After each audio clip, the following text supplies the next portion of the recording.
Thank you so much, Flavia. Now, that's a conversation that we want to get in with Yusuf Serunkuma, political scientist. We've seen defections from the FDC to the NUP, from the Democratic Party to NUP. We've seen defections from Democratic Party to FDC. What do these defections mean in a political climate?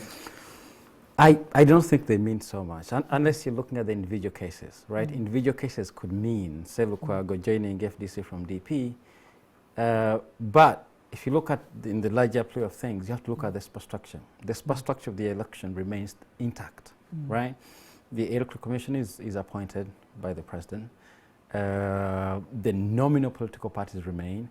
The facade of an election, which we've had for the last so many rounds, remains intact, right? So there's some news which is generated and some excitement, but beyond that, as long as the superstructure is still intact, Museveni's name was on the ballot, he has the majority of people standing on his ticket, nothing really changes. In terms of opposition politics, who becomes the opposition leader in parliament is determined very much by who has the most number of MPs.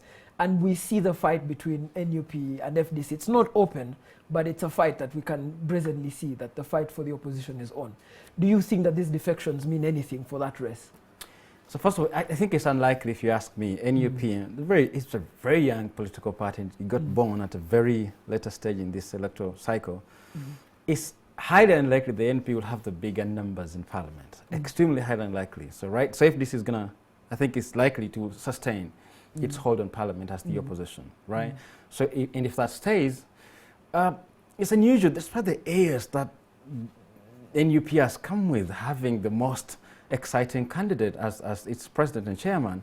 I don't see that NUP has the infrastructure to guard the election, right? Because in this country, the best rigger, the best thief, the one with the biggest money is closer to power often win by a large majority. So I don't see NUP having the infrastructure to guard its election, right? Even if we're able to canvass as many votes as possibly could, I don't see it having the infrastructure, this juggernaut of infrastructure to make sure that you actually win and actually be announced winner, right? So they don't have that. I think FDC over the years has mastered that, right? So it's still highly likely they'll still have the stronghold as opposition power. My final question to you is, politics is also about showing.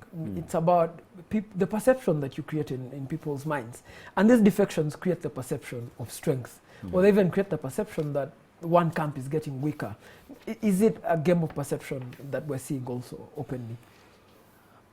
It's a little, right? I return to the point I made at the beginning that the superstructure remains intact. There's a bit of news and excitement. If you were to think positively about NUP, it's a political party for the future, right? And I think that would depend on how much does the Mugisha want to think of trying to create structures. But if it doesn't do that, it will still be this excitement. I mean, Kizza Besigye over the years has been able to excite this country in ways that are really big, right? I think NUP is trying. They haven't reached his magnitude as yet. They are trying. But if you think positively about NUP, it's our party for the future. But that will depend on how much work they're willing to do to amass and increase structures as much as possibly could. All right. Thank you so much, Yusuf Serunkuma, for speaking to us. Of course, it's a story that we're following up about the defections from different political parties. We will remain with that story. Back to you, Flavia, in studio.